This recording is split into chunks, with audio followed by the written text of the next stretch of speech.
हाँ तो चलिए स्टार्ट करते हैं। क्लास 12th के लिए ऑप्टिक्स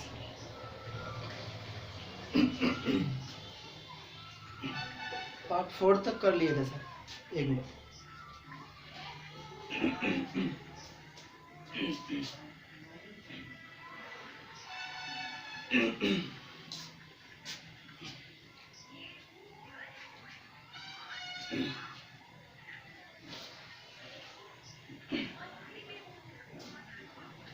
चलिए तो ध्यान देते हैं, पार्ट 4 तक कंप्लीट कर चुके हैं। ऑप्टिक्स का रे ऑप्टिक्स चल रहा है। तो चलिए रिफ्रैक्टिव इंडेक्स अपवर्तनांक,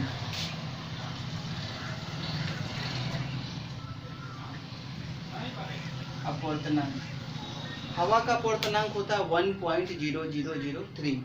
इसको अप्रॉक्स हम लोग कितना लेते हैं, 1 मानते हैं। ठीक है, आप 1 भी इसको लिख सकते हैं, लेकिन एक्यूरेट कितना होता है 1.0003। वाटर का कितना होता है 1.33, अल्कोहल का 1.36, केरोसिन का 1.44, तारपीन का 1.48, बर्फ का कितना 1.31, क्राउन कांच का कितना होता है 1.52 और फ्लिंट कांच का कितना होता है 1.67 और सबसे ज्यादा हीरा का होता है 2.42। जिसका अपवर्तनांक जितना ज्यादा होगा वो उतना ज्यादा डेंसर होगा।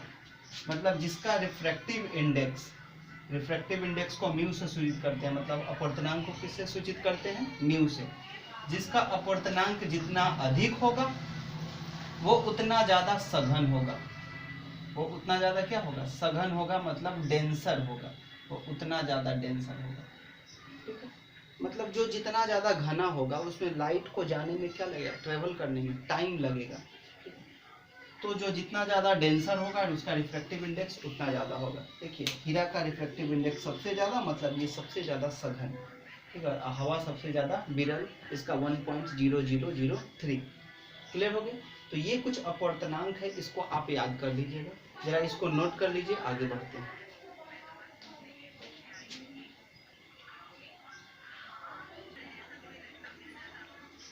चलिए जरा इसको देखिए। अच्छा, μ12 मतलब 1 का अपवर्तनांक किसके रिस्पेक्ट में, 2 के रिस्पेक्ट में। मतलब आपको प्रकाश मीडियम 1 से कहाँ आ रहा है, मीडियम 2 में आ रहा है। मतलब जहाँ से आता है प्रकाश उस मीडियम के बारे में आपको जानकारी ऑलरेडी पहले से होना चाहिए। इसका मतलब क्या हुआ, प्रकाश मीडियम 1 से कहाँ आ रहा है, मीडियम 2 में आ रहा है। तो इसलिए 1 का अपवर्तनांक किसके रिस्पेक्ट में, 2 के रिस्पेक्ट में। किसके रिस्पेक्ट में, 2 के रिस्पेक्ट में। सॉरी थोड़ा देखिए, जिसके रिस्पेक्ट में आप निकाल रहे हैं उस मीडियम के बारे में आपको जानकारी होना चाहिए। जैसे यहाँ पर मीडियम 2 के रिस्पेक्ट में हम 1 का अपवर्तनांक निकालने जा रहे हैं, मतलब आपको मीडियम 2 के बारे में जानकारी होना चाहिए। मतलब प्रकाश मीडियम 2 से कहाँ आया होगा, मीडियम 1 में आया होगा। तो इसको आप क्या लिखते हैं, μ12 को μ1/μ2। अच्छा, म्यू का क्या फॉर्मूला होता है, म्यू का फॉर्मूला C बटा, जैसे म्यू का फॉर्मूला क्या होता है, अपवर्तनांक का क्या होता है, निर्वात में प्रकाश की चाल तथा माध्यम में प्रकाश की चाल। तो मान लेते हैं μ1 निकालते हैं तो C/C1, μ2 निकालते हैं तो C/C2, इसी तरह μ3 लिखेंगे तो C/C3 लिखेंगे। तो यहाँ पर μ1 के जगह पर हम क्या लिखेंगे, C/C1 लिखेंगे और इसके जगह पर C/C2 लिखेंगे। अब C/C1 ऊपर आ गया और नीचे वाला C2 को ऊपर लेके जाएंगे और C नीचे, C से C कैंसिल, यानी कितना हो गया C2/C1। तो μ12 का क्या फॉर्मूला होता है, μ1/μ2, लेकिन क्या हो जाता है C2/C1। उसी तरह से आप μ21 को क्या लिख सकते हैं, मतलब μ2/μ1। पहले ये 2 है तो 2 ऊपर जाएगा, 1 नीचे आएगा। जैसे यहाँ पहले 1 था तो 1 ऊपर और 2 बाद में है तो 2 नीचे। तो μ2 को क्या लिख सकते हैं, C/C2 और μ1 को C/C1। इसको C/C2 और नीचे वाला को उलट दीजिएगा, यानी C1/C, C से C कैंसिल, यानी कितना आ जाएगा C1/C2। अच्छा, दोनों को गुना कीजिए तो μ12 गुने μ21 बराबर में कितना आ गया, इधर वाला देखिए, इसका वैल्यू और इसका दोनों गुना किए हैं तो उधर वाला गुना करेंगे, C2/C1 गुने C1/C2, C2 से C2 कैंसिल, C1 से C1 कैंसिल, यानी μ12 गुने μ21 का आंसर कितना है, 1 आया। इसका मतलब समझिए, प्रकाश का अपवर्तनांक माध्यम 1 का माध्यम 2 के सापेक्ष, उसी तरह माध्यम 2 का माध्यम 1 के सापेक्ष, दोनों को जब गुणनफल करते हैं तो कितना होता है, 1 आता है। जैसे सोचिए यदि बर्फ का अपवर्तनांक पानी के सापेक्ष आपको मालूम है, तो पानी का अपवर्तनांक बर्फ के सापेक्ष कितना होगा। जैसे यदि आपको μ12 निकालना है तो 1 बटा क्या होगा, μ21 होगा। समझ में आया, ठीक है। ये फॉर्मूला कहाँ काम आएगा, जैसे बोला कि कांच का अपवर्तनांक, कांच का अपवर्तनांक हीरा के सापेक्ष, हीरा के सापेक्ष यदि 3/4 है, तो आपसे पूछ देगा हीरा का अपवर्तनांक कांच के सापेक्ष। जैसे कांच का अपवर्तनांक हीरा के सापेक्ष यदि मालूम है, तो हीरा का अपवर्तनांक कांच के सापेक्ष क्या हो जाएगा, उसका रिवर्स हो जाएगा। यानी इस बार अगर आपसे पूछ देगा हीरा का अपवर्तनांक, हीरा का अपवर्तनांक कांच के सापेक्ष बताइए, कांच के सापेक्ष कितना होगा, तो 4/3, उलट जाएगा 3/4 और इसका क्या हो जाएगा 4/3, रेसिप्रोकल होता है, हो जाएगा। मतलब एक माध्यम का दूसरे के माध्यम के सापेक्ष यदि आपको मालूम है, एक माध्यम का दूसरे मीडियम के रिस्पेक्ट में यदि आपको मालूम है, तो दूसरे मीडियम का पहले मीडियम के रिस्पेक्ट में उसका क्या होगा, रेसिप्रोकल हो जाएगा। क्लियर हो गया, ठीक है, इसको नोट करेंगे, ठीक है।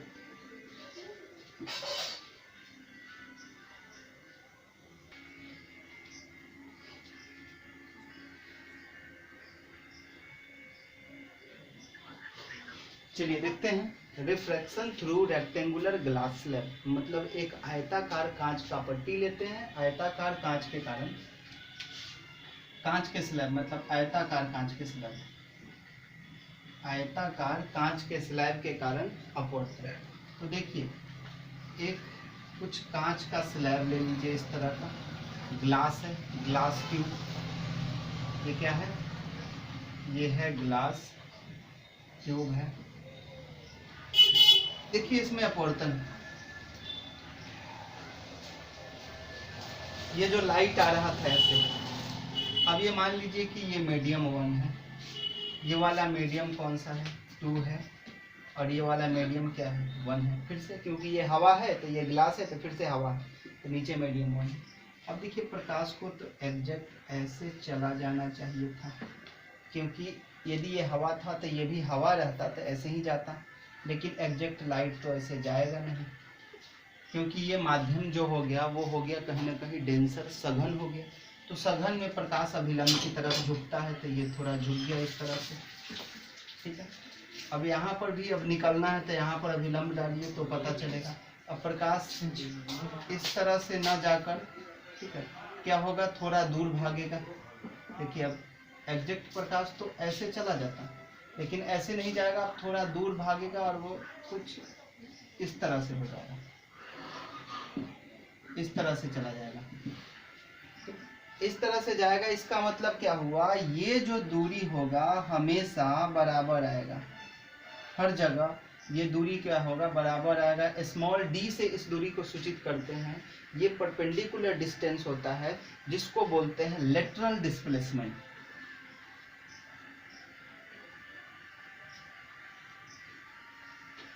लेटरल डिस्प्लेसमेंट यानी पार्श्विक विस्थापन, पार्श्विक विस्थापन। सुनिए, ये जो किरण है इंसिडेंट रे, यहाँ से जो किरण आ रहा है इसको बोलते हैं इंसिडेंट रे यानी आपतित किरण। कौन सा किरण, आपतित किरण, लिख लीजिएगा, इसको बोलते हैं इंसिडेंट रे। अब देखिए यहाँ पर एक बार रिफ्लेक्शन हुआ, फिर दूसरा बार यहाँ रिफ्लेक्शन हुआ, तो प्रकाश क्या होता है, फाइनली जब प्रकाश निकलता है तो जैसे इंसिडेंट रे था, ये कौन सा, आपतित किरण, यही किरण शुरू में आपतित था तो इसी का नाम है कौन सा किरण, आपतित किरण। अब देखिए दो बार रिफ्रैक्शन हो गया, एक बार इसमें और एक बार इसमें, दो बार रिफ्रैक्शन हो गया, तो इसको परावर्तित किरण और अपवर्तित किरण नहीं कहेंगे, ठीक है, इसको बोलेंगे फाइनल जो निकल रहा है इस किरण को बोलेंगे निर्गत किरण। कौन सा किरण? निर्गत किरण। ये किरण ये किरण है निर्गत किरण। तो आपतित किरण और निर्गत किरण हमेशा जो होता है समानांतर होता है, एक तरह समांतर होता है। इस तरह से हमेशा ये दूरी क्या होता है? बराबर होता है। तो जब कोई प्रकाश एक कांच के स्लैब से पास करता है, ठीक है, तो जब निर्गत किरण निकलती है तो वो आपतित किरण के हमेशा क्या होती है? समांतर होती है, समानांतर होती है। इस तरह से आप फोटो बना लीजिए। ठीक है, यहां से आपका डेफिनेशन क्या पूछा जाता है? पार्श्विक विस्थापन क्या है? पार्श्विक विस्थापन। ठीक है, पार्श्विक विस्थापन तो क्या होगा डेफिनेशन? ये है परपेंडिकुलर डिस्टेंस। कौन सा distance? Perpendicular distance. The perpendicular distance between incident ray and emergent रे is said to be lateral displacement. It is denoted by a small d. The perpendicular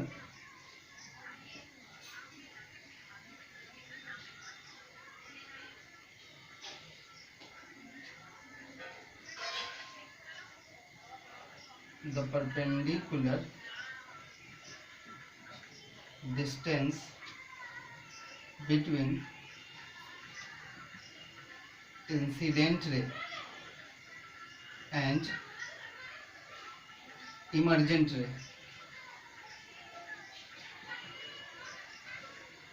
The perpendicular distance between incident ray and emergent ray is called lateral displacement.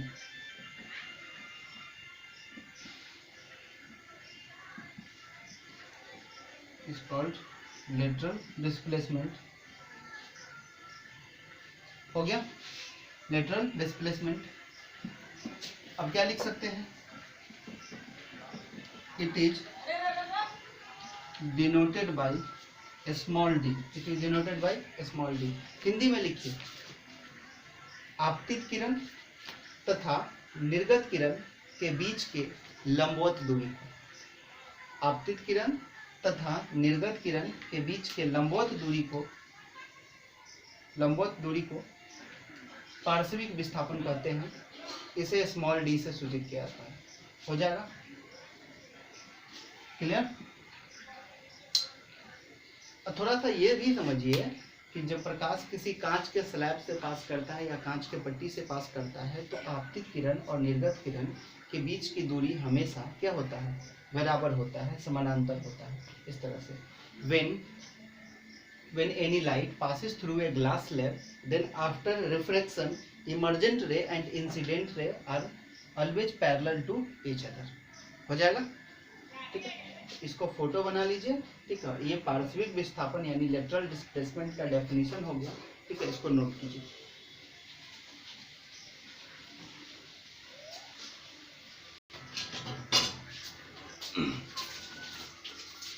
चलिए अब ध्यान देते हैं, अगले topic की तरफ चलते हैं। अगला टॉपिक होगा हमारा पूर्ण आंतरिक परावर्तन। टॉपिक बनाइए, पूर्ण आंतरिक परावर्तन, total internal reflection. Total internal reflection, refraction नहीं, रिफ्लेक्शन। टोटल इंटरनल रिफ्लेक्शन यानी पूर्ण आंतरिक परावर्तन।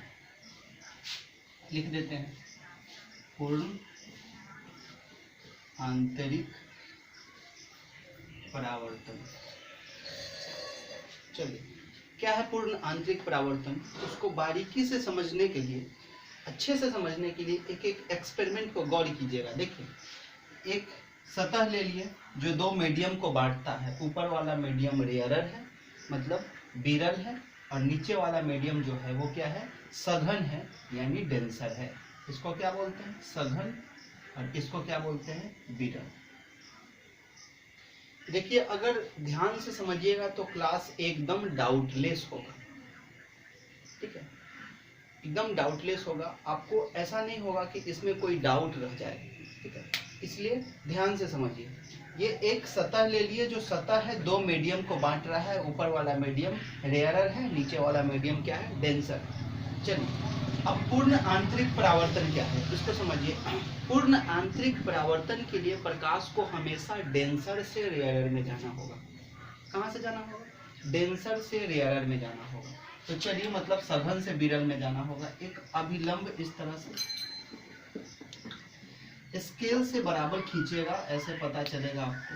चलिए ठीक है, तो प्रकाश को मान लेते हैं कुछ यहाँ से प्रकाश ऐसे गया, ठीक है, तो प्रकाश को इस तरह से निकल जाना चाहिए था, ठीक है, यदि मीडियम सेम रहता तो। लेकिन एग्जैक्ट प्रकाश ऐसे जाएगा नहीं, और वो क्या होगा, जब विरल में जाता है तो अभिलंब से दूर भागता है और कुछ इधर भाग गया। फिर एक दूसरा केस लिए, जो प्रकाश थोड़ा आपतन कोण यहाँ पर I1 है, तो ये अपवर्तन कोण कितना हो गया, R1। अब क्या हुए, आपतन कोण को थोड़ा बढ़ा दिए देकर I2, ठीक है, तो ये अपवर्तन कोण थोड़ा सा और भी कुछ इधर से गया, यानी रेयरर को हम यहाँ छोटा सा ये R दे देते हैं, और डेंसर को नीचे वाला मीडियम है, यानी इसको क्या लिख दिया, D लिख दिया। अब समझ में आ रहा है ना। चलिए अब देखिए, ये I2 को और इस बार अगला बार में बढ़ा दिए, और अगला आपतन कोण लिए, थोड़ा इसको यहाँ पर करना है, ये है I3। अब ये ऐसे ना जा करके ये इस सतह से जाने लगा, ठीक, क्योंकि विचलन होगा और ये सतह से जाने लगा। ये कितना एंगल हो गया, 90 डिग्री। ये कौन, ये है R3, जैसे ये कितना R2 था और ये कितना R3। R3 का मान कितना हो गया, 90 डिग्री के बराबर हो गया, ठीक है। फिर चौथा केस क्या किए हम, चौथा केस में ये I3 को मतलब और भी ज्यादा बढ़ा दिए, और ज्यादा बढ़ा दिए, कुछ ऐसे, इस बार और बढ़ा दिए, थोड़ा सा और बढ़ा दिए, हाँ इस तरह से, ये हो गया I4। जब ये बढ़ा दिए तो किरण क्या देखने को मिला, किरण जो है वो इधर ही वापस लौट गया, ठीक है, ये इधर लौट गया, जिस मीडियम से आ रहा था उसी मीडियम में वापस लौट आया। इसी फेनोमेना के लौट कर उसी मीडियम में आने के फेनोमेना को उसी घटना को हम बोलते हैं पूर्ण आंतरिक परावर्तन। जब प्रकाश सघन माध्यम से, केस समझिए, देखिए क्या है, जब प्रकाश सघन माध्यम से विरल माध्यम में जाती है, ठीक है, तो अपने पाथ से क्या हो जाती है, अपने पथ से विचलित हो जाती है। जब आपतन के कोण को बढ़ाते हैं तो अपवर्तन का कोण भी बढ़ता है। एक ऐसा स्थिति जिसमें आपतन कोण, आपतित किरण जब जिस माध्यम से, सघन माध्यम से जाती है, तो उसी सघन माध्यम में वापस लौट के आ जाती है, इस घटना को प्रकाश का पूर्ण आंतरिक परावर्तन कहते हैं। प्रकाश जिस माध्यम से जाएगा उसी माध्यम में वापस लौट के आ जाएगा, ठीक है। कब, जब हम आपतन कोण को बढ़ाते जाएंगे तब ऐसा सिचुएशन देखने को मिला, ठीक है। इस घटना को हम क्या बोलते हैं, पूर्ण आंतरिक परावर्तन। देखिए ये घटना, ये चौथा घटना क्या है, पूर्ण आंतरिक परावर्तन को बताया। लेकिन तीसरा घटना क्या है, तीसरा घटना को बोलते हैं क्रांतिक कोण। ये जो I3 है इसी को बोलते हैं क्रांतिक कोण। सुनिए I3 क्या है, I3 को IC बोला जाएगा। क्या बोला जाएगा, IC, या इसको कहीं कहीं सिंपली C भी बोला जाता है, और इसको हिंदी में बोलते हैं क्रांतिक कोण। कौन सा कोण, क्रांतिक कोण, यानी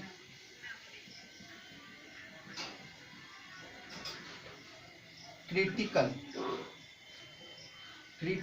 एंगल। कौन सा एंगल, क्रिटिकल एंगल।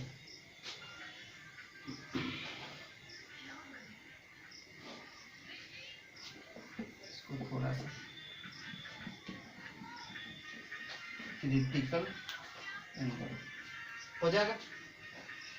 इसी I3 को बोलते हैं IC या IC ना बोल के इसको C भी बोल सकते हैं और इसको बोलते हैं क्रांतिक कोण। क्रांतिक कोण कैसे डिफाइन करेंगे? ठीक है, जब अपवर्तन का कोण 90 डिग्री हो, जब अपवर्तन का कोण कितना डिग्री हो? 90 डिग्री हो, उस समय आपतन के कोण को क्रांतिक कोण कहते हैं। यानी पूर्ण आंतरिक परावर्तन के घटना में जब अपवर्तन कोण का मान 90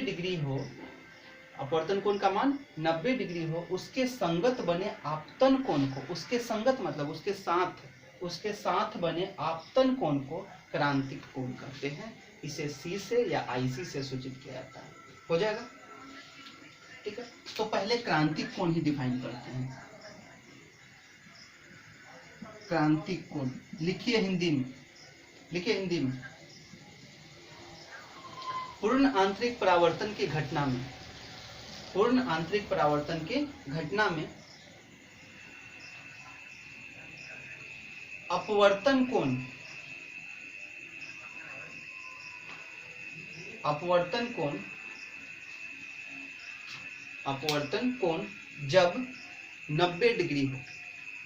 अपवर्तन कोण जब 90 डिग्री हो, उसके साथ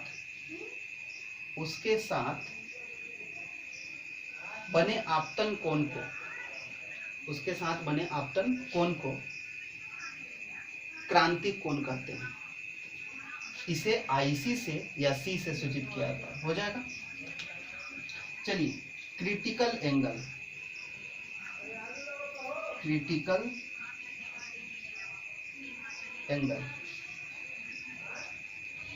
किसके साथ? अपवर्तन कोण के साथ। तो क्या लिखेंगे? 90 degree refractive 90 degree refraction angle, 90 degree refraction, थोड़ा सा अच्छा से डिफाइन कीजिए। In total internal reflection, in total internal reflection 90 degree refraction angle, 90 degree refraction angle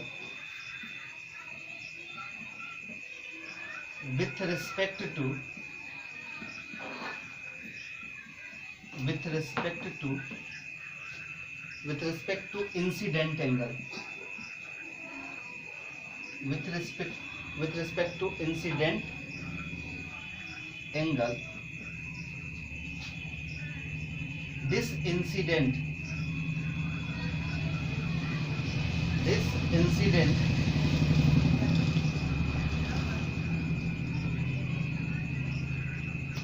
angle is called, this incident angle is called critical angle.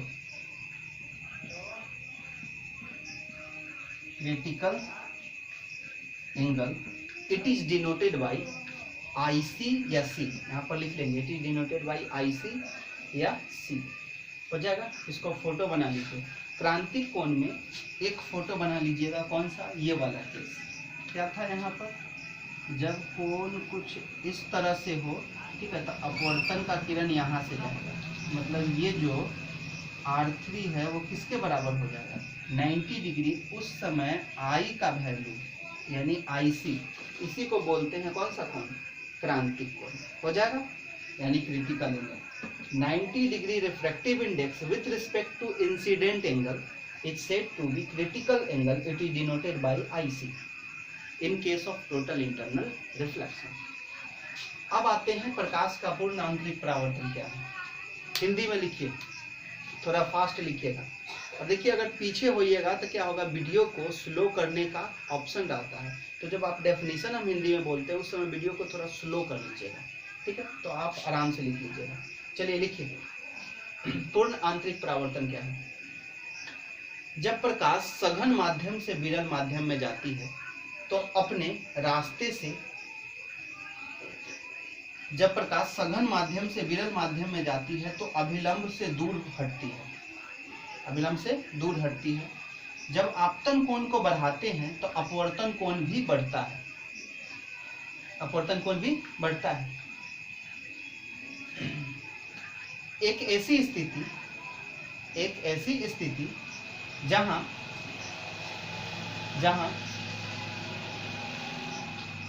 जब प्रकाश सघन माध्यम से विरल माध्यम में जाती है तो वह पुनः सघन माध्यम में ही वापस लौट आती है, पुनः सघन माध्यम में ही वापस लौट आती है। इस घटना को प्रकाश का पूर्ण आंतरिक परावर्तन कहते हैं, इस घटना को प्रकाश का पूर्ण आंतरिक परावर्तन कहते हैं। हो गया, ठीक है। चलिए अब इंग्लिश में क्या होगा, जरा इसको इंग्लिश में भी बोलते लिख लीजिएगा। चलिए बोलते हैं, लिखिए। When light goes from denser medium to rarer medium, when light goes from denser medium to rarer medium, then it is deviate from one path. Then it is deviate from one path. When incident angle are increased, then refraction angle also increase.